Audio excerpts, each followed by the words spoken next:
जय Hind defence lovers. आज की टॉप हेडलाइंस कुछ इस प्रकार है। भारत के नाविक नेविगेशन सिस्टम की सैटेलाइट हुई फेल। भारतीय नौसेना की निगरानी में स्ट्रेट ऑफ हॉर्मुज से सफलतापूर्वक पास किया इंडियन फ्लैग वेसल्स ने।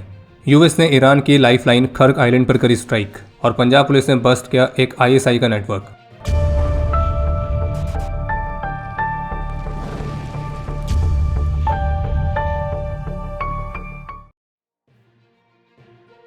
भारत के स्वदेशी नेविगेशन सैटेलाइट सिस्टम जो कि नाविक के नाम से जाना जाता है, तो इसकी एक सैटेलाइट IRNSS-1F जो कि 2016 में लॉन्च की गई थी, तो इसकी लास्ट एटॉमिक क्लॉक के फेल हो जाने के बाद अब इसने भी वर्क करना बंद कर दिया है। इस सैटेलाइट में 3 एटॉमिक क्लॉक्स थी और जो तीसरी और फाइनल क्लॉक थी जो वर्क कर रही थी, तो उसमें भी अभी हाल ही में एक माल फंक्शन हुआ था, तो जिस वजह से उसने भी अब काम करना बंद कर दिया है। और चूंकि भारत का जो पूरा नाविक सिस्टम है, तो उसको कम से कम 4 ऑपरेशन सैटेलाइट्स की जरूरत पड़ती है रिलायबल नेविगेशन सर्विसेज प्रोवाइड करने के लिए।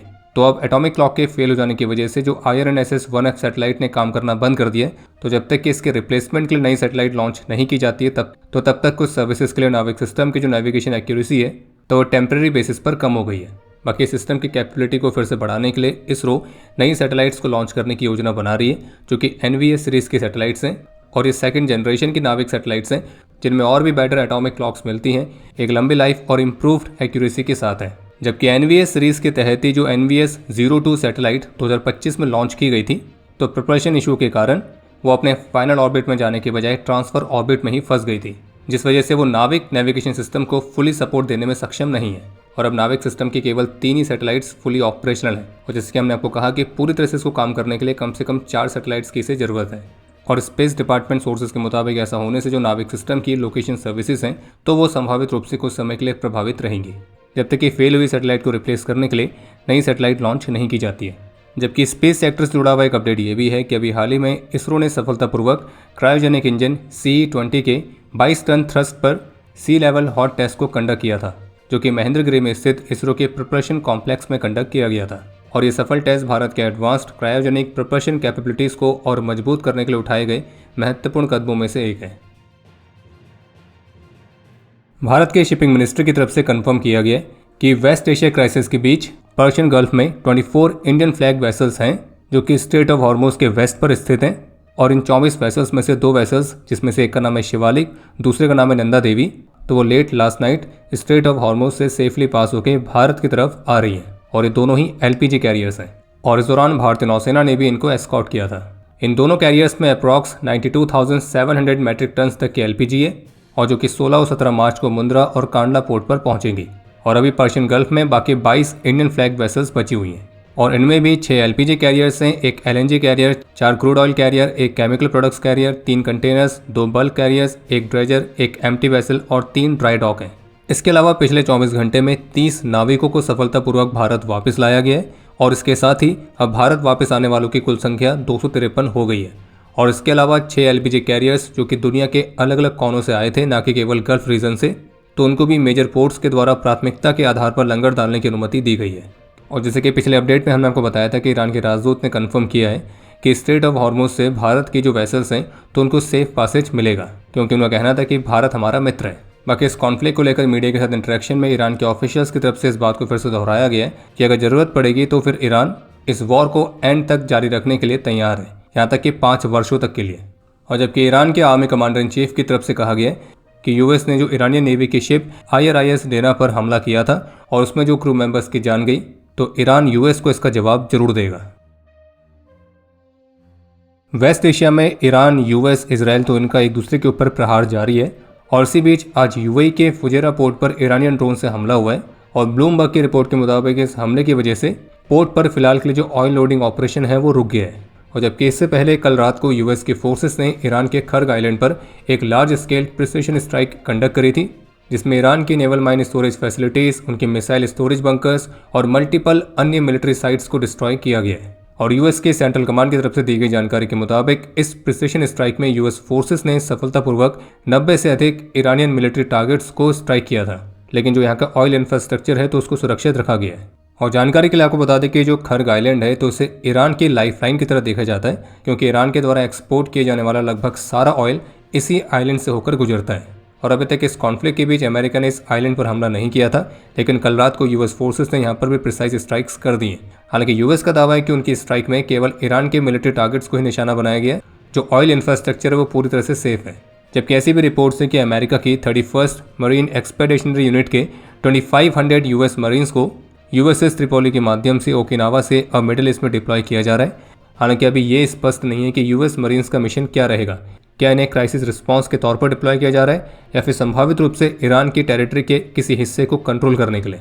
और इन मरीन्स के साथ साथ 3 वॉरशिप्स को भी मिडिल ईस्ट की तरफ जाने के ऑर्डर्स मिले हैं। जबकि द वॉल स्ट्रीट जर्नल की रिपोर्ट के मुताबिक सऊदी अरेबिया के प्रिंस सुल्तान एयरबेस पर ग्राउंड पर यूएस एयरफोर्स के 5 रिफ्यूलिंग एयरक्राफ्ट डैमेज हुए हैं। लेकिन ये भी स्पष्ट किया गया कि केवल डैमेज या डिस्ट्रॉय नहीं हुए, यानी कि ये रिपेयर की कंडीशन में है और इसमें कोई भी कैजुअलिटीज नहीं है। जबकि यूएस की सेंट्रल कमांड की तरफ से इस रिपोर्ट पर फिलहाल अभी कोई भी कमेंट करने से मना किया गया है। और अभी गुरुवार को इराक के ऊपर जो यूएस एयरफोर्स का KC-135 टैंकर एयरक्राफ्ट यूएस ने खोया था।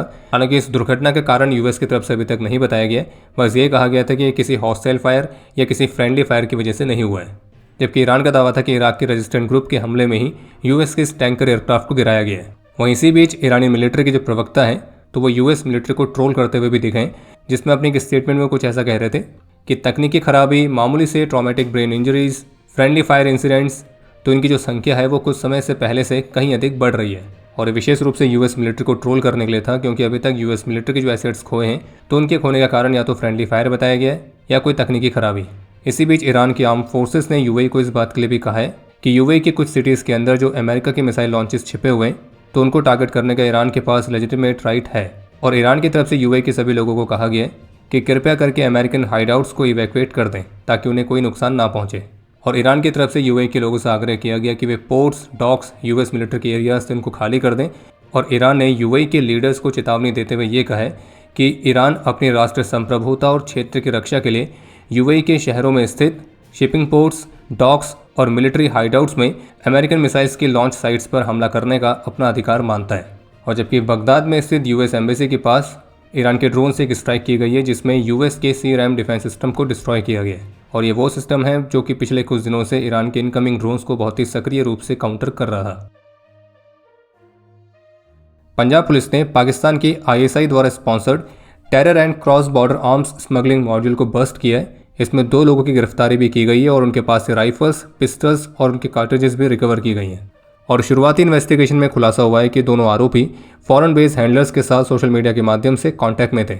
और ये जो मॉड्यूल है ये रेडिकलाइजेशन, एंटी इंडिया और एंटी पुलिस नैरेटिव्स को फैलाने में शामिल था। और इनके पास से AK-47 rifle, 2 magazine, 36 live cartridges और 3 सोफिस्टिकेटेड ग्लॉक 9mm पिस्टल्स भी रिकवर की गई हैं। बाकी इसके अलावा भी हाल ही में जो यूपी ATS ने पाकिस्तान के लिए जासूसी करने के आरोप में आदर्श कुमार नाम के एक व्यक्ति को गिरफ्तार किया था, जो भारतीय नौसेना में अपनी सर्विस दे रहा था। और इस पर आरोप है कि इसने पाकिस्तानी ISI एजेंट को भारत के नेवल एसेट्स की कुछ सेंसिटिव इन्फॉर्मेशन शेयर करी है। तो अब इसी मामले पर द प्रिंट की तरफ से एक रिपोर्ट जारी की गई है, जिसमें सोर्सेज के हवाले से बताया गया कि इन्वेस्टिगेशन में इस बात का खुलासा हुआ है कि आदर्श ने भारत के सेंसिटिव वॉरशिप्स के कुछ पिक्चर्स को शेयर किया था। और ये एक हनी ट्रैप वाला मामला दिख रहा है, जिसे आदर्श को पाकिस्तानी ISI की एक फीमेल एजेंट ने हनी ट्रैप किया इंस्टाग्राम के माध्यम से। और ये दोनों एक दूसरे के साथ लगभग 1.5 साल से टच में थे। पहले वे इंस्टाग्राम में मिले, फिर नंबर्स एक्सचेंज हुए, फिर व्हाट्सएप पे बात होना शुरू हुई और धीरे धीरे उस ISI एजेंट ने आदर्श को इस बात के लिए कन्विंस कर लिया कि वो नेवी की सेंसिटिव इन्फॉर्मेशंस को शेयर करें, जिसमें वहाँ पे डॉक्ड वॉरशिप्स की कुछ पिक्चर्स, वीडियोस और क्रिटिकल डॉक्यूमेंट्स भी शामिल हैं। बाकी रिपोर्ट के मुताबिक पुलिस इस बात की भी जांच कर रही है कि इस जासूसी वाले नेटवर्क में कुछ और लोग भी शामिल हैं या नहीं।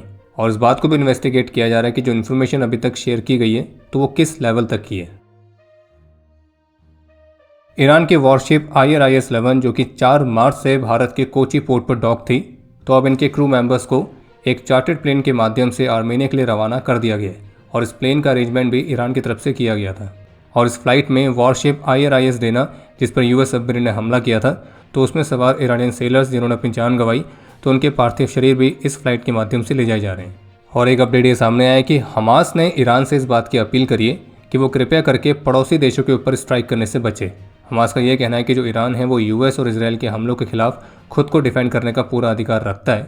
और हमास ने इंटरनेशनल कम्युनिटी से भी आग्रह किया कि इस कॉन्फ्लिक्ट को समाप्त करने की दिशा में वे कार्य करें। और हमास ने ईरान को भी कहा है कि वो नेबरिंग कंट्रीज़ को टारगेट करने से बचे। जबकि ईरान के IRGC के ऑफिशियल का यह कहना है कि युद्ध का अंत हमारे हाथों में है, हम युद्ध समाप्त करने पर तभी विचार करेंगे जब हमें अमेरिका से हमारे सभी नुकसानों का पूर्ण मुआवजा प्राप्त हो और भविष्य के लिए 100% गारंटी मिल जाए, जो पर्शियन गल्फ से अमेरिका के वापसी के बिना संभव नहीं है। इसके अलावा एक और अपडेट है कि अफगान तालिबान के डिफेंस मिनिस्ट्री की तरफ से अनाउंस किया गया कि अफगानिस्तान के डिफेंस फोर्सेस ने हाइपोथेटिकल दुरन लाइन पर पाकिस्तानी मिलिट्री पोस्ट को कैप्चर किया है और ये जो ऑपरेशन है ये पाकिस्तानी मिलिट्री के एक्शंस के रिस्पॉन्स में था और इस ऑपरेशन में 14 पाकिस्तानी सोल्जर्स की जान गई है और जबकि 11 अन्य घायल हैं और इसके अलावा एक आर्मर टैंक और इंटरनेशनल व्हीकल को भी कम्प्लीटली डिस्ट्रॉय किया गया है।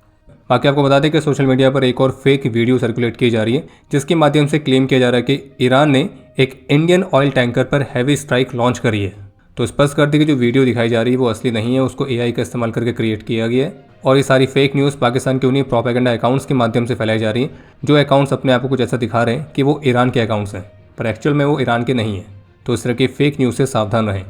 इसी बीच एक अपडेट ये भी सामने आया है जिसमें साउथ कोरिया की मिलिट्री की तरफ से कहा गया कि नॉर्थ कोरिया ने शनिवार को ईस्ट कोस्ट की तरफ 10 बैलिस्टिक मिसाइल्स फायर करी थी और इन लॉन्चेस को साउथ कोरिया और जापानीज अथॉरिटीज ने डिटेक्ट और ट्रैक किए।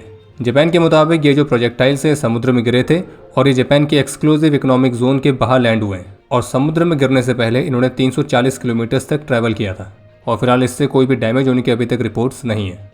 और नॉर्थ कोरिया के जो मिसाइल लॉन्च एक ऐसे समय पर है जब US और साउथ कोरिया ने एक large scale joint military exercise launch करी है।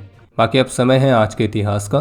आज के दिन 1992 में मणिपुर में एक ऑपरेशन के दौरान अपने अदम्य साहस और वीरता का परिचय देते हुए SSB के 6 वीरों ने अपना सर्वोच्च बलिदान दिया था, जिनके नाम हैं head constable PI Singh, head constable Manimancha Singh, head constable L Mani Singh, head constable T Kanta Singh, head constable H Kuki और हेड कांस्टेबल CJ कुकी। आज के दिन 1988 में ऑपरेशन पवन के दौरान अपने अदम्य साहस और वीरता का परिचय देते हुए हवलदार राम निवास गुर्जर ने अपना सर्वोच्च बलिदान दिया था। और आपके लिए आज का प्रश्न है कि S-400 एयर डिफेंस सिस्टम की मैन्युफैक्चरर का नाम क्या है। और अब समय है आज के टॉप 3 कमेंट्स का, जो ये रहे आपकी स्क्रीन पर।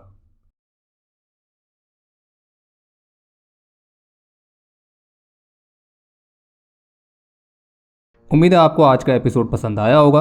पसंद आया तो वीडियो को लाइक करना ना भूलें। आपके कोई भी सुझाव या सवाल हो तो उसके लिए कमेंट सेक्शन ओपन है। और अगर आप डिफेंस रिलेटेड और भी एक्सक्लूसिव कंटेंट में दिलचस्पी रखते हैं तो आज ही प्ले स्टोर से डिफेंस स्क्वाड की सुपर ऐप को डाउनलोड करना ना भूलें। और अगर आप चैनल पर पहली बार आए हैं तो squadron.in पे जाके हमारे नए डिज़ाइंस को भी चेकआउट जरूर करें। बाकी जल्द मिलेंगे नए एपिसोड के साथ। तब तक के लिए जय हिंद, जय भारत।